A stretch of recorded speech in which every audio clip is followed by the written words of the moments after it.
Hello everyone, welcome to all of you on my channel नेरी study. अगर अभी तक आपने इस चैनल को सब्सक्राइब नहीं किया है तो तुरंत इसे सब्सक्राइब करें और शेयर करते रहें। कल हमने जिन विषयों पर चर्चा की थी वो थे मौर्यकालीन प्रशासन और मौर्य साम्राज्य का पतन। परंतु आज हम जिन विषयों पर चर्चा करेंगे वो है मौर्योत्तर काल, कि मौर्य साम्राज्य के पतन के बाद उस पर किसने शासन किया, उसके बारे में आज हम यहाँ चर्चा करेंगे। मौर्य साम्राज्य के बाद उसके उत्तराधिकारी राज्यों को दो भागों में बांटा गया है। एक तो देसी उत्तराधिकारी हुए, एक हुए देसी उत्तराधिकारी और दूसरे बताए जाते हैं विदेशी उत्तराधिकारी। देसी उत्तराधिकारी जो वहीं आसपास के प्रांत के शासक रहे थे, जैसे कि पुष्यमित्र शुंग ने ही हत्या करके शुंग वंश की स्थापना की मौर्य साम्राज्य के ही आसपास, तो ये देसी उत्तराधिकारी कहलाए। और विदेशी उत्तराधिकारी शक हुए, कुषाण हुए, इन्होंने भी मौर्योत्तर साम्राज्य का जो क्षेत्र था उन पर आधिपत्य स्थापित करके शासन किया, तो ये विदेशी उत्तराधिकारी कहलाए। अब हम चर्चा करेंगे शुंग वंश के बारे में, कौन इसका संस्थापक था, क्या नीतियां थीं और क्या इसकी स्थापत्य कला थी। कई सारी किताबों में शुंग वंश को लेकर के काफ़ी कम चीज़ें उपलब्ध कराई गई हैं, काफ़ी कम तथ्य दिए गए हैं। आज अगर आगामी परीक्षाओं को देखा जाए या जो परीक्षाएं हो चुकी हैं उनको देखा जाए, तो किसी भी चीज़ को या किसी भी विषय को वो लोग डीप ही पूछ रहे हैं। सीधे सीधे प्रश्नों को पूछना अब एग्जामिनर्स ने बंद कर दिया है। अब वो प्रश्नों को आपके सामने ऐसे रखते हैं कि आपको लगेगा आपने उन्हें कभी नहीं पढ़ा। तो अब हमें नई चीज़ों को पढ़ने की ज़रूरत है। जो तथ्य हमने छोड़ दिए ये सोचकर अरे ये तो इम्पॉर्टेंट ही नहीं थे, अब हमें उन्हें भी कवर करना है, क्योंकि एग्जामिनर अब कुछ भी पूछ सकता है। तो शुंग वंश जिसे आपने आज तक 5 से 6 पंक्तियों में पढ़ा होगा, आज मैं उसे पढ़ाऊंगी आपको विस्तार से कि क्या था शुंग वंश, कहाँ से शुंग आए, इन सब पर हम चर्चा करेंगे आज। शुंग वंश पुराणों के अनुसार 184 ईस्वी ईसा पूर्व पुष्यमित्र शुंग द्वारा स्थापित और हर्षचरित जो लिखी हुई है, जिसके रचनाकार बाणभट्ट को बताया जाता है, हर्षचरित के रचनाकार बाणभट्ट, इन्होंने बताया कि बृहद्रथ की हत्या की पुष्टि इस पुस्तक में की गई है और बृहद्रथ की हत्या पुष्यमित्र शुंग जो कि उसका सेनापति था इसने की। इसमें लिखा है कि सेना का निरीक्षण करते समय राजा का वध सेनानी ने कर डाला। इस बात से स्पष्ट है कि शायद प्रजा भी अब उस राजा को देखना नहीं चाहती थी। संपूर्ण सेना के समक्ष उस सेना के राजा का वध करना ये साधारण बात नहीं थी, और फिर जनता द्वारा उसको विरोध भी ना किया जाना। तो इससे ये स्पष्ट होता है कि शायद जनता भी अब उस राजा को अपने सम्मुख नहीं देखना चाहती थी, उसकी नीतियों से ऊब चुकी थी। इसीलिए उन्होंने पुष्यमित्र शुंग के इस कृत्य को विद्रोह पूर्वक दबाने की कोशिश नहीं की, उन्होंने भी पुष्यमित्र शुंग का समर्थन किया। देखते हैं कि शुंग कौन थे। तो शुंगों को ब्राह्मण बताया जाता है, कहा जाता है कि ये ब्राह्मण जाति के थे, और कहा जाता है कि पाणिनि ने, जो महर्षि पाणिनि थे, इन्होंने इन्हें भारद्वाज गोत्र का बताया। किस गोत्र का? भारद्वाज गोत्र का बताया। वहीं अश्वालायन श्रौतसुत में इन्हें आचार्य शब्द से वर्गीकृत किया गया है कि ये आचार्य रहे होंगे। और तारानाथ ये तिब्बत के थे और इनका वृत्तांत काफ़ी जगह पर आया है, आपने देखा होगा। तो तारानाथ के वृत्तांत में भी पुष्यमित्र को ब्राह्मण और पुरोहित पुत्र कहकर बताया गया है कि ये ब्राह्मण था और पुरोहित का पुत्र था। एक स्थान पर पुष्यमित्र को ब्राह्मण राजा भी बताया गया है कि ये ब्राह्मण राजा हुआ करता था। कहते हैं कि द्वितीय शताब्दी में प्रथम चरण में भारत बाह्य आक्रमणों से आशंकित हो उठा और इस विपत्ति से बचने के लिए पुष्यमित्र शुंग ने तलवार उठाई। कहते हैं कि ब्राह्मण सिर्फ अध्ययन और अध्यापन के कार्य के लिए बने थे, वो सिर्फ शिक्षा देते थे और शिक्षा ग्रहण करते थे। परंतु ऐसे क्या परिस्थितियां बनी कि पुष्यमित्र शुंग, जो कि एक ब्राह्मण बताया जाता है, उसने तलवार उठाई। तो इसके पीछे कारण था कि बाह्य आक्रमण जो कि हो रहे थे और इतना बड़ा साम्राज्य, मौर्योत्तर साम्राज्य, इतना बड़ा मौर्य काल का साम्राज्य, परंतु राजा जिसकी नीतियां कि जो युद्ध ही नहीं करना चाहता, अहिंसावादी नीतियों को अपनाकर बैठा हुआ है, वो कैसे प्रजा की रक्षा करेगा। जब बाह्य आक्रमण होगा तो उससे ज़्यादा, सबसे ज़्यादा विनाशकारी जो परिणाम होते हैं वो प्रजा को झेलने पड़ते हैं। तो ऐसी परिस्थितियों में राजा यदि शांतिवादी नीतियों को अपनाकर रहेगा तो प्रजा की प्राणों की रक्षा कौन करेगा। इन सभी चीजों को देखते हुए पुष्यमित्र शुंग ने तलवार उठाई और बृहद्रथ की हत्या कर दी, ताकि वो प्रजा को जो यूनानी आक्रमण होने वाले थे या जो हो रहे थे उनसे बचा सके। पुष्यमित्र राजा बनने के बाद भी स्वयं को सेनापति ही कहता रहा। हालांकि वो राजा बना, परंतु उसने स्वयं को कभी राजा नहीं घोषित किया, वो स्वयं हमेशा सेनापति ही बनकर रहा। पुष्यमित्र शुंग के बारे में जानकारी हमें अयोध्या अभिलेख से मिलती है। एक अयोध्या अभिलेख मिला है जिससे हमें पुष्यमित्र शुंग के बारे में जानकारी मिलती है। और जब ये अभिलेख लिखा गया, कहते हैं कि उस समय अयोध्या का राज्यपाल धनदेव था। कौन था? धनदेव अयोध्या का राज्यपाल था।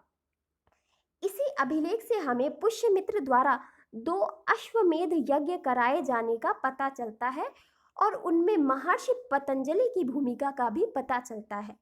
तो महर्षि पतंजलि किसके समकालीन हुए?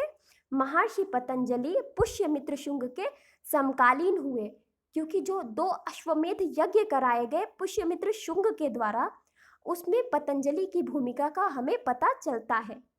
किस अभिलेख से? अयोध्या अभिलेख से। कुछ महत्वपूर्ण घटनाएं इसके काल में हुई, उन पे अब हम चर्चा करेंगे। तो था एक पहली घटना है विदर्भ से युद्ध। विदर्भ से युद्ध पुष्यमित्र के काल में पहली घटना विदर्भ से युद्ध थी। मालविकाग्नि मित्रम से पता चलता है कि उस समय यज्ञसेन विदर्भ का शासक था, जो मौर्य सभा के जो मंत्री का संबंधी बताया गया है। मौर्य सभा में उस समय अमात्य होते थे, तो उन अमात्य में से किसी का ये संबंधी रहा होगा यज्ञसेन। इनका पता चलता है हमें मालविकाग्नि मित्रम से। ये मालविकाग्नि मित्रम की रचना कालिदास ने की थी, और कालिदास वही है जो चंद्रगुप्त द्वितीय, जो विक्रमादित्य हुए, उनके नवरत्नों में से एक थे। इन्होंने इस मालविकाग्नि मित्रम की रचना की और इसमें मालविका और अग्निमित्र की प्रेम कथा का वर्णन किया गया है। इस पुस्तक से पता चलता है कि उस समय यज्ञसेन विदर्भ का शासक था। बृहद्रथ की हत्या और उथल पुथल की परिस्थिति में उसने स्वयं को स्वतंत्र घोषित कर दिया। जब किसी साम्राज्य, इतना बड़ा साम्राज्य, और उसके राजा की हत्या कर दी जाए, तो जो आसपास के लोग जो पहले ही विद्रोह करने की परिस्थिति बना चुके थे, वो स्वयं को स्वतंत्र तो घोषित कर ही देंगे कि अब तो राजा रहा ही नहीं। तो उन्होंने इस परिस्थिति का लाभ उठाकर यज्ञसेन ने स्वयं को स्वतंत्र घोषित कर दिया। आगे देखते हैं कि ऐसा कहा जाता है कि पुष्यमित्र ने पहले यज्ञसेन को चेतावनी दी कि तुम आत्मसमर्पण कर दो और जैसा साम्राज्य पहले था, हम में सम्मिलित होकर चल रहा था, वैसे ही रखो। परंतु यज्ञसेन को अपने घमंड का इतना ज़्यादा अपनी शक्ति पर घमंड था कि इसने इनकार कर दिया। तब पुष्यमित्र के जो पुत्र था अग्निमित्र ने यज्ञसेन को हराकर विदर्भ को फिर से जीत लिया और अपने साम्राज्य में मिला लिया। तो कहते हैं ना कि जब मौका दिया तब उन्होंने साथ नहीं दिया, इसलिए फिर ऐसे कदम उठाने पड़े। अब देखते हैं यवन आक्रमण, जो इसके काल की दूसरी महत्वपूर्ण घटना थी, वो था यवनों का आक्रमण। पुष्यमित्र के काल में भारत यवन आक्रमण का लक्ष्य बना। पतंजलि जो पुष्यमित्र के समकालीन थे, उन्होंने यवनों के मध्यमिका, चित्तौड़ के समीप नगर, मध्यमिका किसे बोला गया है? चित्तौड़ के समीप नगर को मध्यमिका बोला गया है, और साकेत अर्थात अयोध्या के घेरों का वर्णन किया है। इन्होंने बताया है कि यवनों ने जब आक्रमण किया तो उन्होंने मध्यमिका और साकेत को घेर लिया था। इस कथन की पुष्टि गार्गी संहिता में भी की गई है, और इसमें कहा गया है, दुष्ट विक्रांत यवनों ने मथुरा, पांचाल देश और साकेत को जीत लिया और वे कुसुम ध्वज पाटलिपुत्र तक जा पहुंचे। कुसुमध्वज पाटलिपुत्र का दूसरा नाम। पटना के कितने नाम हो गए? अब तो 3 नाम हो गए पटना के। एक तो पाटलिपुत्र हो गया, एक पॉलीब्रोथा हो गया और एक कुसुमध्वज हो गया। अब 3 नाम है पटना के। तो कंफ्यूज नहीं होना है, याद रखना है कि कुसुमध्वज भी पाटलिपुत्र का नाम था और गार्गी संहिता में इसका वर्णन किया गया है। आगे देखते हैं तो मालविकाग्निमित्रम में वसुमित्र द्वारा यवनों को सिंधु नदी के तट पर पराजित करने का वर्णन हुआ है कि यवनों को इसने सिंधु नदी के तट पर पराजित कर दिया। कहते हैं कि यवन सेनापति जिसने आक्रमण किया था वह या तो डेमेट्रियस था या मेनांडर था। या तो ये डेमेट्रियस रहा होगा या तो ये मेनांडर रहा होगा। और स्ट्रैबो कहता है कि ये दोनों ही बहुत ही शक्तिशाली राजा रहे हैं, बहुत ही तेजस्वी राजा रहे हैं। तो या तो डेमेट्रियस हो सकता है या मेनांडर हो सकता है। आगे देखते हैं अश्वमेध यज्ञ के बारे में। अश्वमेध यज्ञ पुष्यमित्र काल की सबसे महत्वपूर्ण घटना रही है। उल्लेख इसका कहाँ से मिला कि अश्वमेध यज्ञ पुष्यमित्र शुंग ने कराए थे? तो इसका उल्लेख हमें मालविकाग्निमित्रम और पतंजलि दोनों से मिलता है कि पतंजलि ने जो अपनी महाभाष्य लिखी उसमें भी इसका वर्णन है और मालविकाग्निमित्रम में भी इसका वर्णन इसने किया है। आगे देखते हैं तो जायसवाल का अनुमान है, पतंजलि ने कहा है कि इह पुष्यमित्रम याजयामः, हम पुष्यमित्र का यहाँ यज्ञ कराते हैं, ऐसा पतंजलि ने लिखा है। जायसवाल का अनुमान है कि पुष्यमित्र ने दूसरा अश्वमेध यज्ञ कलिंग राजा खारवेल से पराजित होने के बाद कराया था। कलिंग का राजा खारवेल से पराजित होने के बाद जो पुष्यमित्र शुंग था उसने दूसरा यज्ञ कराया। और ये खारवेल वही हैं जिनका हाथी गुम्फा अभिलेख बहुत ही ज़्यादा प्रचलित रहा है। इसके बाद देखते हैं राज्य विस्तार कैसा था। तो दिव्यावदान और तारानाथ के वृत्तांत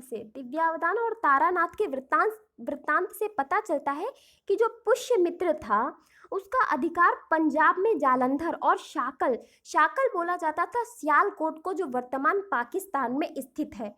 तो शाकल पर भी इसका अधिकार था। राजधानी क्या थी? राजधानी पाटलिपुत्र थी इसकी। शुंग वंश की राजधानी पाटलिपुत्र थी और दिव्यावदान में इसका वर्णन किया गया है कि इनकी राजधानी पाटलिपुत्र रही है। अयोध्या पर पुष्यमित्र का अधिकार वहां पाए गए अभिलेख से पता चलता है कि इसका अधिकार अयोध्या पर भी था। आगे देखें तो विदिशा और नर्मदा तक दक्षिणी प्रांत भी इसी के अधिकार क्षेत्र में आता था। विदिशा और नर्मदा तक दक्षिणी प्रांत मालविकाग्निमित्र में इसकी पुष्टि की गई है। ये जो मालविकाग्निमित्र है ये कालिदास द्वारा रचित है, ये चीज़ मैं फिर से आपको बताऊंगी। और इसमें अग्निमित्र जो पुष्यमित्र शुंग का पुत्र था उसकी और मालविका की प्रेम कथा का वर्णन किया गया है। क्योंकि इस पुस्तक से काफ़ी सारे साक्ष्य मिले हैं तो इसका नाम यहाँ याद करना और इसके रचयिता का नाम याद करना बहुत ही महत्वपूर्ण हो जाता है। आगे देखते हैं तो वायु पुराण के अनुसार पुष्यमित्र ने अपने राज्य का विभाजन 8 पुत्रों में किया। क्योंकि वायु पुराण में ऐसा लिखा है कि पुष्यमित्र के बाद उसके 8 पुत्रों ने शासन किया, तो 8 पुत्रों को इसने विभाजित कर दिया था अपने राज्य को। आगे देखते हैं, ये एक छोटा सा मैप है जिसमें आप शुंग साम्राज्य की स्थिति क्या थी उसका अवलोकन कर सकते हैं। ये जो आप ये वाली रेखा देख रहे हैं, ये जो रेखा आप देख रहे हैं ये पूरा शुंग साम्राज्य था। इसमें भरहुत आता था, विदिशा आता था, ये नीचे की तरफ यहाँ साकेत आता था, अयोध्या मतलब इधर ये मथुरा, इधर देखा जाए तो ये पाटलिपुत्र था जो इसकी राजधानी था। और इधर ऊपर की तरफ तक्षशिला इसके क्षेत्र से बाहर था, तक्षशिला इसके क्षेत्र में नहीं आता था। ये शुंग साम्राज्य का मैप है, इससे आप अवलोकन कर सकते हैं कि उनकी परिस्थिति या उनकी स्थिति कहाँ पर थी। आगे बात करते हैं पुष्यमित्र शुंग की दमन की नीतियाँ कैसी थी। किस तरह से इसने बौद्ध धर्म के लोगों का दमन किया और दमन की कैसी नीतियां थी, उन पर अब चर्चा करेंगे। क्योंकि दिव्यावदान के अनुसार पुष्यमित्र ने बौद्ध धर्म का विरोध किया। दिव्यावदान ये कहता है कि पुष्यमित्र शुंग बौद्ध धर्म का विरोधी था और कहा गया है कि साकल में, साकल मतलब श्यालकोट में, उसने प्रत्येक बौद्ध भिक्षु के मस्तक के लिए सोने के 100 दिनार देने की घोषणा की कि यदि कोई उनके मस्तक को लेकर के आएगा तो उसे 100 दिनार, वो भी सोने की, दी जाएंगी, ऐसा कहा गया है। तारानाथ का कहना था कि पुष्यमित्र ने बिहार जो जला दिए, जो बौद्ध विहार होते थे उनको जला दिया और भिक्षुओं की हत्या कर दी, ऐसा तारानाथ का वृत्तांत कहता है। परंतु जब तक संदेह इतिहास में नहीं होता है तब तक फिर इतिहास इतिहास ही नहीं कहलाता है। तो संदेह यहाँ भी है कि भरहुत का बौद्ध स्तूप और वेदिका, इनका निर्माण शुंग काल में हुआ है। भरहुत के बौद्ध स्तूप और वेदिका का निर्माण शुंग काल में हुआ। इससे संदेह उत्पन्न होता है कि यदि ये इतना बड़ा विरोधी था तो इसके काल में बौद्ध स्तूप क्यों बना, इसने स्वयं वेदिका का निर्माण क्यों करवाया। ये सारे तथ्य संदेह की एक परिस्थिति को उत्पन्न करते हैं। आगे देखें तो भरहुत स्तूप की वर्तमान स्थिति क्या है। ये सतना मध्य प्रदेश में पड़ता है और शुंग काल में इसका निर्माण माना जाता है। इसकी खोज 1879 ईस्वी में अलेक्जेंडर कनिंघम ने की थी। ये जो भरहुत स्तूप है इसकी खोज 1879 में अलेक्जेंडर कनिंघम ने की थी, जिनको भारतीय पुरातत्व विभाग के जनक माना जाता है। भारतीय पुरातत्व विभाग के जनक अलेक्जेंडर कनिंघम।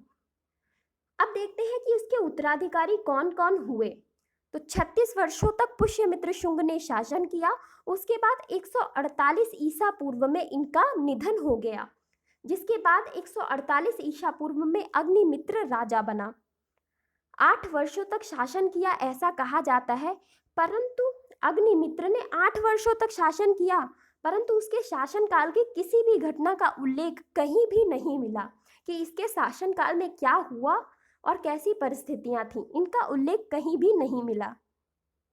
अग्निमित्र के बाद जेठ मित्र या ज्येष्ठ मित्र राजगद्दी पर बैठा। उसके बाद वसुमित्र राजा बना और पुराणों में शुंग वंश के 10 राजाओं का उल्लेख मिलता है कि इस वंश के 10 राजा राजगद्दी पर बैठे।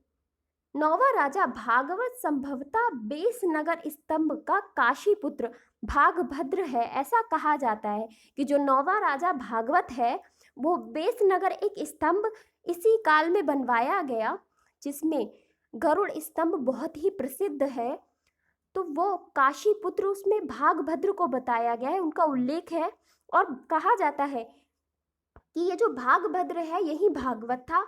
इसकी सभा में तक्षशिला का एंटियालकीड्स ने अपना राजदूत हेलियोडोरस को भेजा था। सॉरी, तक्षशिला का एंटियालकीड्स ने अपना राजदूत हेलियोडोरस को भेजा था और ऐसे कहते हैं कि ये हेलियोडोरस गरुड़ के स्तंभ को लेकर के आया था। गरुड़ स्तंभ मतलब एक गरुड़ चिन्ह को लेकर के आया था, जिससे क्योंकि ये लोग भागवत संप्रदाय के समर्थक थे तो भागवत बहुत ही प्रसन्न हो गया।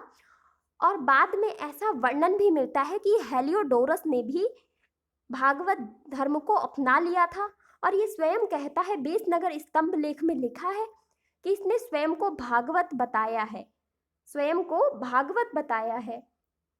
इसके बाद आगे चर्चा करेंगे शुंगकालीन धर्म, कला और साहित्य के बारे में। तो बेसनगर स्तंभ लेख, गरुड़ स्तंभ इसी काल के हैं। बेसनगर स्तंभ लेख और गरुड़ स्तंभ। हिंदू धर्म जिसका प्रभाव विदेशों तक था। ये लोग हिंदू धर्म के थे क्योंकि ब्राह्मण थे ना, तो हिंदू धर्म के थे ये लोग, और इनका जो प्रभाव था वो विदेशियों पर भी था। इन्होंने यवनों को भी हराया ना, तो इन्होंने उन पर भी अपना आधिपत्य जमा रखा था। भागवत धर्म का प्रचार और प्रसार चरमोत्कर्ष पर हुआ। बहुत ही ज्यादा भागवत धर्म का इन्होंने प्रचार और प्रसार किया। विदिशा के गजदंत शिल्पियों द्वारा सांची के असाधारण द्वार तोरण का निर्माण कराया गया गजदंत शिल्पियों द्वारा। कहाँ? सांची में। तो ये भी इसी के काल की घटना रही है, शुंग वंश के काल की घटना रही है। इसके अलावा साहित्य में पाणिनि द्वारा लिखित अष्टाध्यायी अष्टाध्यायी जो लिखी गई थी पाणिनि द्वारा, उस पर टीका महाभाष्य किसने लिखी?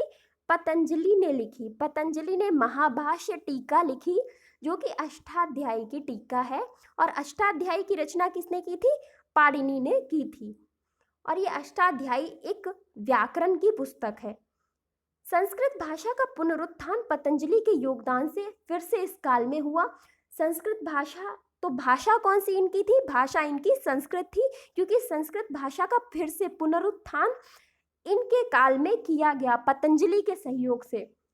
शुंग वंश का अंतिम शासक देवभूति था और इसकी हत्या 73 ईसा पूर्व 73 ईसा पूर्व में वासुदेव ने करके कण्व वंश की स्थापना की।